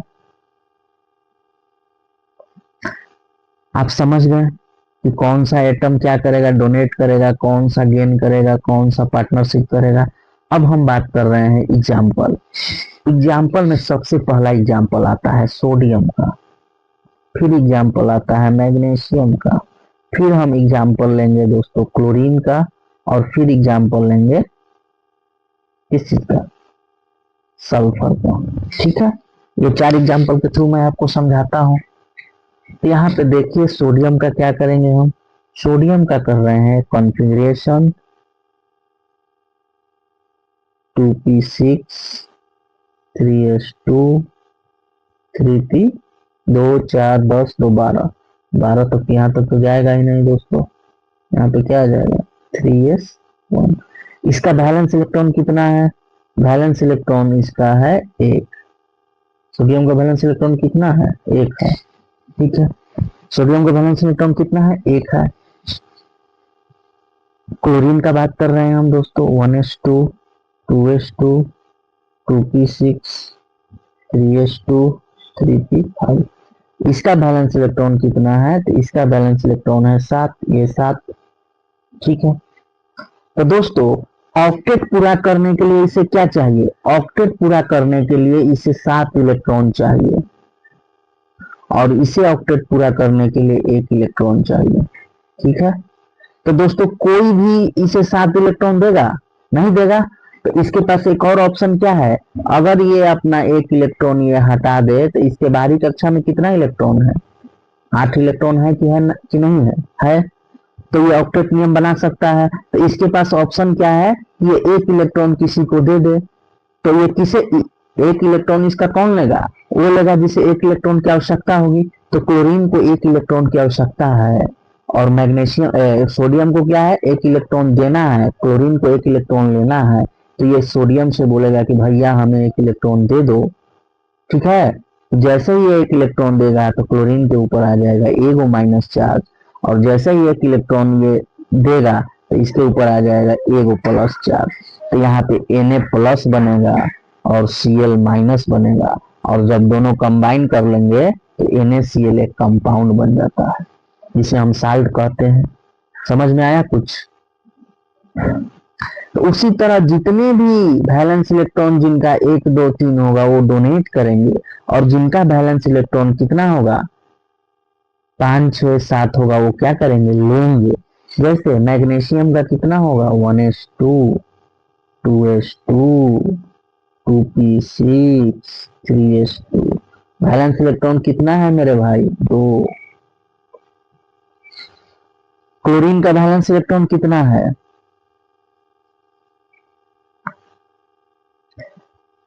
क्लोरीन का बैलेंस इलेक्ट्रॉन 1 है। तो मैग्नीशियम क्लोराइड बनता है कि नहीं बनता है, MgCl2। कैसे बनता है, मैग्नीशियम अपना 2 एटम जो है ये देगा, तभी इसके आउटर मोस्ट में 8 इलेक्ट्रॉन रह जाएंगे, नहीं तो 6 लेगा। तो 6 इसको कोई देगा, नहीं देगा, और 6 ये ले भी लेता है दोस्तों, तो इसके पास 6 वो पॉजिटिव चार्ज आएगा, जिससे एटम जो है हाईली अनस्टेबल हो जाएगा चार्ज के कारण। ठीक है, ठीक है, ये क्या करेगा 2 इलेक्ट्रॉन दे देगा। तो ये क्या करता है, मैग्नीशियम जो है अपना 2 इलेक्ट्रॉन जो है 2 क्लोरीन को दे देता है, 1 क्लोरीन इसको 1 क्लोरीन इसको, और यहाँ से MgCl2 बन जाता है। ये केमिकल बॉन्डिंग में मैं आपको बहुत अच्छे से बताऊंगा। ठीक है, अभी आप इतना समझो कि कौन इलेक्ट्रॉन देगा, इलेक्ट्रॉन देगा तो क्यों देगा।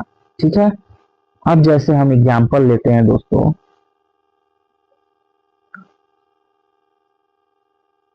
सल्फर का ले रहे थे 16 होता है 1s2 2s2 2p6 3s 2 3 p 4, 2 4 10 12 6 16, 12 4 16। Balance electron कितना है? 6 है। इसके पास क्या ऑप्शन है ऑक्टेट पूरा करने के लिए? ऑक्टेट पूरा करने के लिए 2 इलेक्ट्रॉन किसी से लेगा या 6 इलेक्ट्रॉन क्या करेगा? डोनेट कर देगा। तो दोस्तों ये 6 इलेक्ट्रॉन किसी को देगा तो इसके ऊपर क्या आ जाएगा? 6 को पॉजिटिव चार्ज, ये अनस्टेबल हो जाएगा। इसीलिए इसके पास ऑप्शन है कि ये 2 इलेक्ट्रॉन किसी से पैंचा ले ले, कर्जा ले ले। तो ये 2 इलेक्ट्रॉन पर कर्जा लेगा तो इसके ऊपर 2 को माइनस चार्ज आएगा, 2 को क्या आएगा? माइनस चार्ज आएगा। ठीक है, समझ गए आप?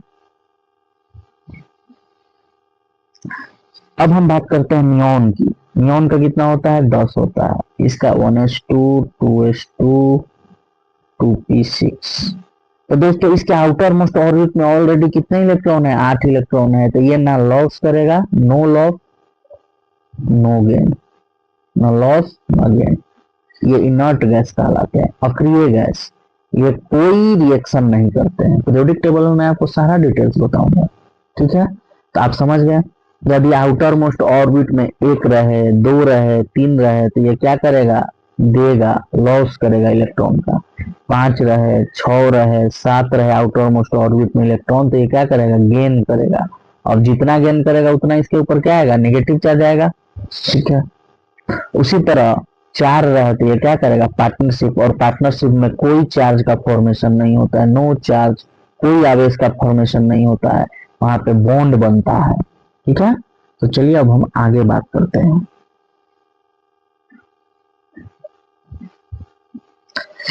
यहां तक कोई दिक्कत नहीं है दोस्तों?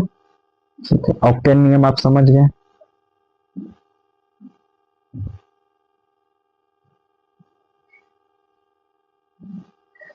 एग्जाम्पल यहाँ पे दिया हुआ है दोस्तों, ये भी एग्जाम्पल आप देख लो।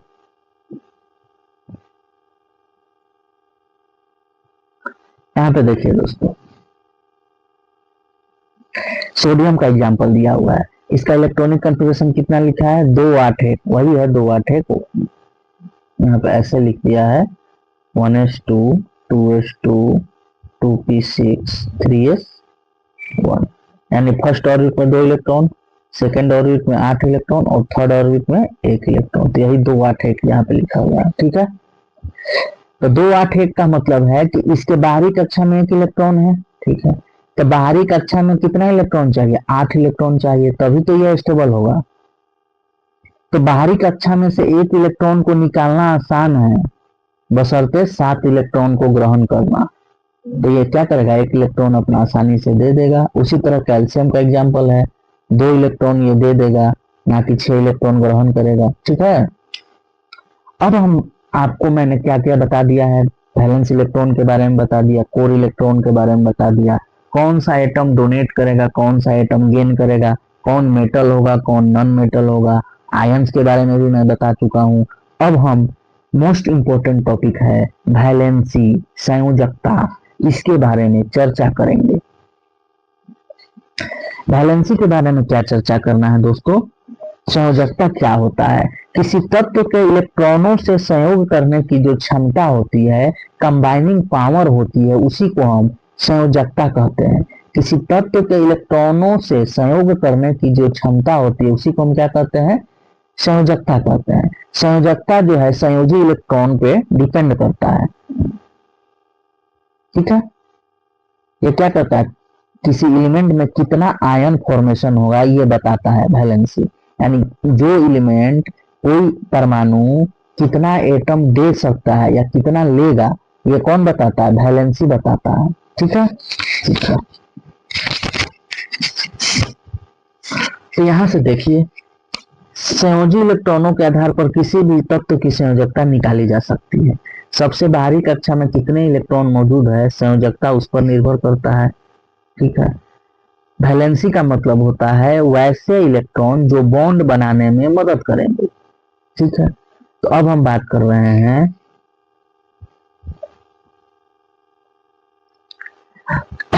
दोस्तों 4 केस होता है, चारों केस मैं आपको बता देता हूं। यहाँ पे देखिए,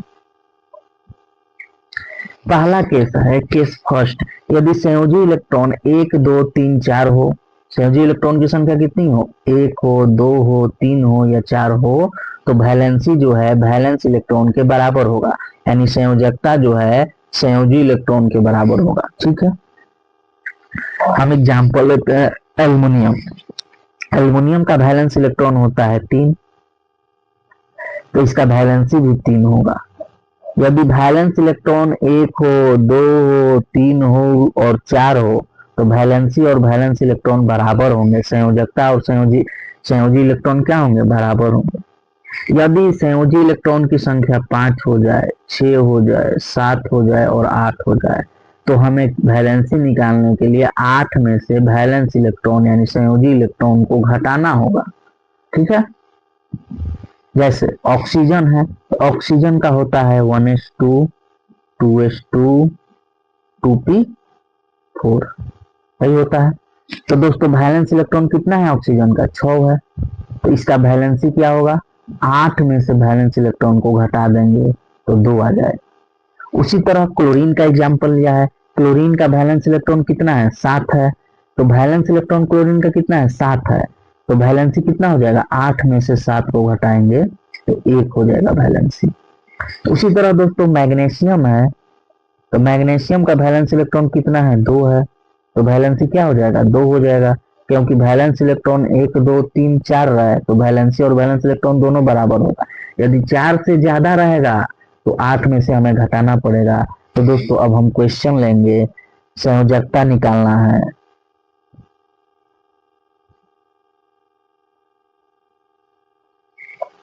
पहला किसका, कैल्शियम का, दूसरा किसका, एल्युमिनियम का, तीसरा किसका, क्लोरीन का, चौथा किसका, चौथा निकालना है दोस्तों आर्गन का। ठीक है, पांचवा निकालना है फास्फोरस का, और छठा ले लेते हैं हम सल्फर का। इन 6 का आपको वैलेंसी निकालना है। ठीक है,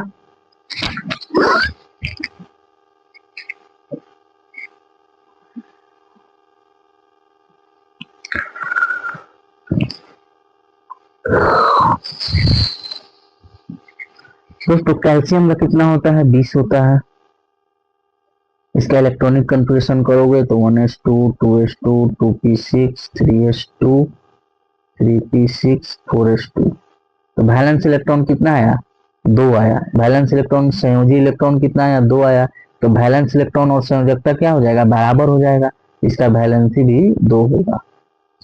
उसी तरह हम बात करते हैं एल्युमिनियम का, तो एल्युमिनियम का 13 होता है, इसका वैलेंस इलेक्ट्रॉन निकालेंगे तो 1s2 2s2 2p6 3s2 3p1। दोस्तों इसका वैलेंस इलेक्ट्रॉन कितना है, 3 है, तो वैलेंसी भी 3 हो जाएगा। क्यों, क्योंकि वैलेंस इलेक्ट्रॉन और वैलेंसी बराबर होते हैं। यदि वैलेंस इलेक्ट्रॉन की संख्या 1 हो, 2 हो, 3 हो और 4 हो, 1 से 4 के बीच हो, तो वैलेंस इलेक्ट्रॉन और वैलेंसी क्या होगा, बराबर होगा। अब हम आगे बात करते हैं, आगे बात करते हैं फ्लोरीन का 9 होता है, इसे हो जाएगा 1s2 2s2 2p5। यहाँ पे कितना हो जाएगा, वैलेंस इलेक्ट्रॉन 7 है, तो वैलेंसी क्या होगा, 8 में से घटाना पड़ेगा, 8 में से 7 को घटाएंगे तो 1 आ जाएगा। उसी तरह हम बात करते हैं आर्गन का, तो आर्गन का 18 होता है, तो वैलेंस इलेक्ट्रॉन क्या हो जाएगा, 1s2 2s2 2p6 3s2 3p6। तो दोस्तों इसका वैलेंस इलेक्ट्रॉन 8 है, वैलेंस इलेक्ट्रॉन कितना है, 8 है, तो वैलेंसी क्या हो जाएगा, 8 में से घटाएंगे तो 8 में से 8 घटा देंगे तो 0। इसका मतलब ये रिएक्शन में भाग ही नहीं लेगा, ये एक भी एटम का डोनेट नहीं करेगा, ना एक भी एटम का गेन करेगा। ठीक है,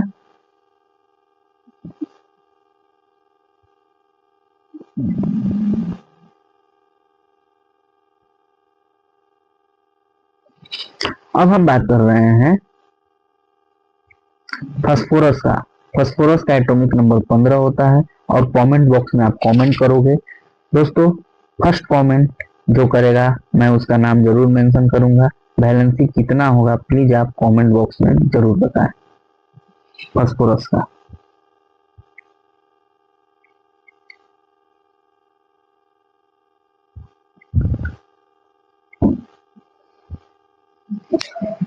ठीक है, अब एक यहाँ पे एक और कंसेप्ट है मित्रों, ये देखिए इलेक्ट्रॉन डोनर, जो इलेक्ट्रॉन देता है उसे इलेक्ट्रॉन डोनर कहेंगे, यानी मेटल क्या है, इलेक्ट्रॉन डोनर है। इलेक्ट्रॉन एक्सेप्टर, जो इलेक्ट्रॉन ग्रहण करता है, तो इलेक्ट्रॉन ग्रहण कौन करेगा, non metal. Neither donor nor acceptor, न देने वाला न लेने वाला कौन होता है, जिसका बैलेंस इलेक्ट्रॉन 8 होता है दोस्तों, यानी उसे हम इनर्ट गैस कहेंगे, अक्रिय गैस कहेंगे, जो किसी भी तत्व के साथ क्रिया न करे। ठीक है, जो दान और ग्रहण दोनों कर सकते हैं उसे हम मेटलवाइड कहते हैं। बाहरी कक्षा में 8 इलेक्ट्रॉन चाहिए, ये या तो 4 इलेक्ट्रॉन लेगा या देगा, यानी ये क्या करेंगे, डायरेक्ट साझा कर लेते हैं, पार्टनरशिप कर लेंगे, इन्हें हम मेटल वाइट्स कहेंगे। ठीक है, इन चारों के बारे में आप याद रखोगे, एमसीक्यू में कभी कभी पूछ देता है, इसलिए मैंने यहाँ पे मेंशन कर दिया है। ठीक है दोस्तों,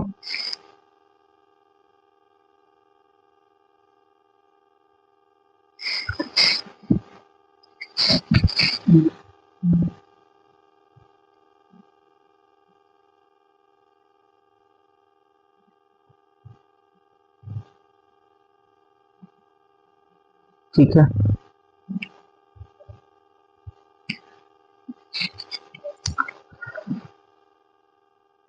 ये दोस्तों पीरियोडिक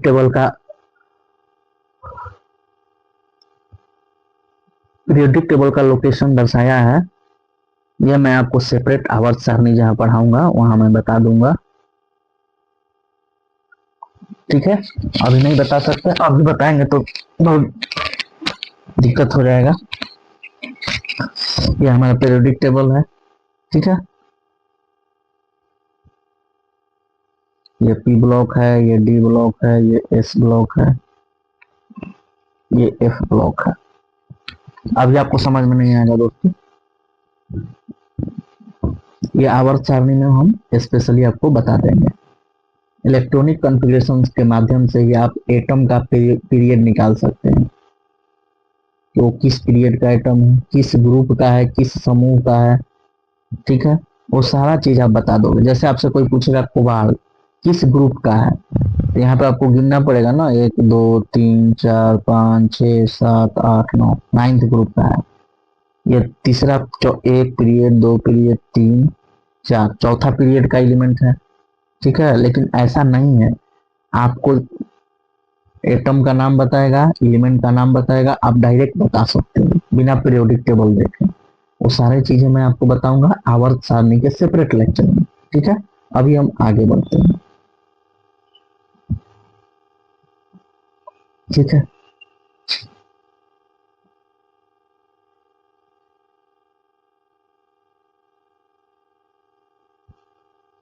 दोस्तों यहाँ पे क्वेश्चन दिया हुआ है, परमाणु आयन और अणु में अंतर क्या है। ठीक है, परमाणु आयन और अणु में अंतर क्या है, difference between atom ions and molecules. दोस्तों कोई भी एलिमेंट जब इनिशियल स्टेज में होता है, उस पर कोई चार्ज नहीं होता है, नो चार्ज, तो उसे हम क्या कहेंगे, कोई भी सिंगल एटम, कोई भी सिंगल एलिमेंट जिस पर कोई चार्ज नहीं है उसे हम क्या कहेंगे, एटम बोलेंगे, परमाणु बोलेंगे। क्या बोलेंगे, परमाणु। जिस पर कोई चार्ज नहीं है, जैसे हाइड्रोजन हो गया, कार्बन हो गया, ऑक्सीजन हो गया, फ्लोरीन हो गया, ये इनिशियल स्टेज में सभी क्या है, परमाणु है। जब ये ऑक्टेट के लिए इलेक्ट्रॉन का क्या करेंगे, लॉस करेंगे या इलेक्ट्रॉन का गेन करेंगे, तो इनके ऊपर चार्ज आएगा, लॉस करेंगे तो पॉजिटिव चार्ज आएगा, गेन करेंगे तो निगेटिव चार्ज आएगा। तो इस कंडीशन में इसे हम क्या कहेंगे, आयन कहेंगे। ठीक है, जब दो परमाणु मिल जाएंगे, जैसे हाइड्रोजन है, 2 हाइड्रोजन मिल गया तो H2 बन गया, तो जब दो सेम प्रकार के परमाणु मिलते हैं तो क्या बनता है, अणु बनता है। और जब दो विभिन्न प्रकार के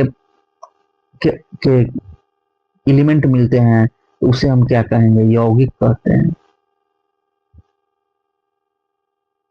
तो अणु का ही एडवांस फॉर्म क्या है, यौगिक है, कंपाउंड है। जैसे H2O, ये क्या हो गया, मॉलिक्यूल, मॉलिक्यूल नहीं है, ये क्या है, कंपाउंड है। खाली O2 आपसे पूछेगा तो ये क्या है, मॉलिक्यूल है। जब सेम एलिमेंट मिलेंगे एक से ज्यादा तो मॉलिक्यूल बनेगा, और जब डिफरेंट एलिमेंट एक से ज्यादा मिलते हैं तो क्या बनता है, फिक्स रेशियो में, तो क्या बनता है, यौगिक बनता है। ठीक है, आप समझ गए। परमाणु क्या है, आयन क्या है, अणु क्या है और यौगिक क्या है, चारों का चारों मैंने आपको बता दिया। एक बार और बता देते हैं।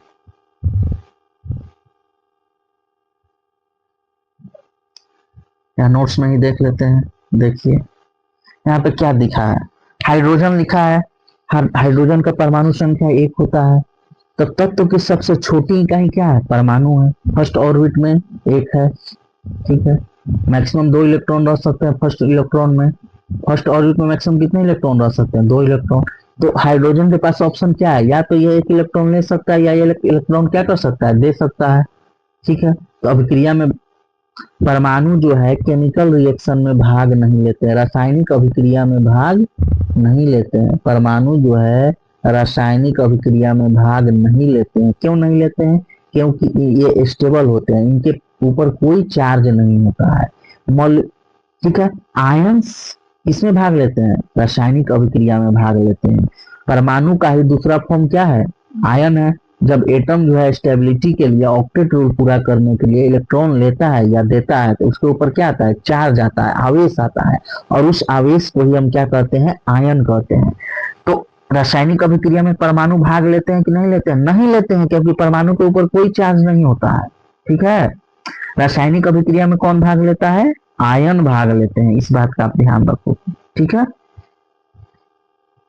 तो हाइड्रोजन की बात कर रहे थे, तो हाइड्रोजन जो है दोस्तों, इसको और ऑक्टेट पूरा करने के लिए 8 की आवश्यकता नहीं है, इसको ऑक्टेट पूरा करने के लिए 2 की आवश्यकता है, क्योंकि इसके पास कितने इलेक्ट्रॉन है, 1 ही इलेक्ट्रॉन है।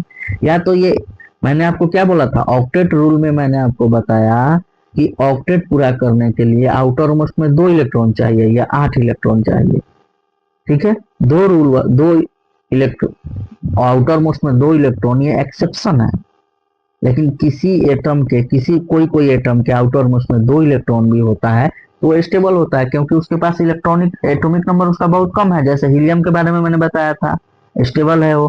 तो हाइड्रोजन जो है हीलियम के जैसा ऑक्टेट बनाने के लिए ये क्या करेगा, 1 इलेक्ट्रॉन लेगा, क्योंकि 1 इलेक्ट्रॉन दे देगा तो इसके ऊपर तो 0 हो जाएगा, 0 इलेक्ट्रॉन आ जाएगा। तो ये 2 बनाने के लिए क्या करेगा, 1 इलेक्ट्रॉन लेगा। तो 1 इलेक्ट्रॉन लेगा तो इसके ऊपर कैसा चार्ज आएगा, माइनस चार्ज आएगा।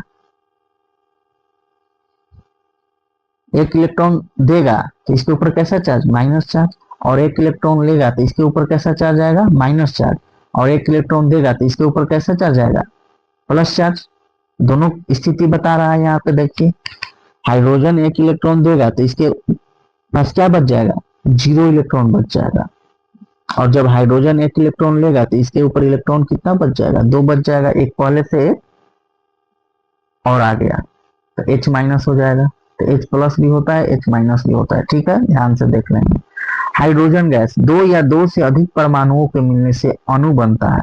अब मैंने आपको अभी बताया था, परमाणु एक जैसे या अलग अलग हो सकते हैं, स्थिर अवस्था में होने चाहिए, ठीक है।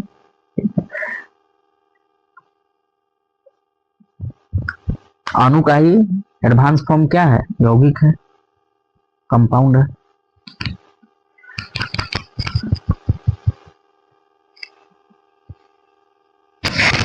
तो दोस्तों एटॉमिक स्ट्रक्चर से रिलेटेड जितना भी टॉपिक था मैंने आपको पूरे डिटेल्स में पढ़ा दिया। हम सेशन को यहीं पे समाप्त करते हैं दोस्तों। एक सेपरेट लेक्चर में केमिकल रिएक्शन यहाँ पे जो दिया हुआ है रासायनिक अभिक्रिया, इसका एक सेपरेट चैप्टर लाऊंगा, सेपरेट लेक्चर लाऊंगा, जहाँ पे मैं आपको बताऊंगा केमिकल रिएक्शन के बारे में, ठीक है। सेपरेट लेक्चर में बताऊंगा, यहाँ बताऊंगा तो क्लास बहुत लंबा हो जाएगा। एटॉमिक स्ट्रक्चर से रिलेटेड आज पूरा का पूरा कंसेप्ट मैंने आपको बता दिया। लगभग 6 घंटे का क्लास है, आप एक बार देख लोगे, पार्ट बाय पार्ट में डाला हुआ है, लगभग 4 पार्ट है, ठीक है दोस्तों। इतने डिटेल्स में कोई नहीं बताया। अब एक काम क्या करेंगे, हम लगभग 150 क्वेश्चन बनाए हैं प्रीवियस ईयर से रिलेटेड, उन सारे क्वेश्चंस का एक अलग से क्लास ले लेंगे, या लाइव आके कभी मैं आपको उन पूरे सारे क्वेश्चंस करा दूंगा। तो चलिए दोस्तों, हम सेशन को समाप्त करते हैं। आप चैनल को लाइक सब्सक्राइब जरूर करें।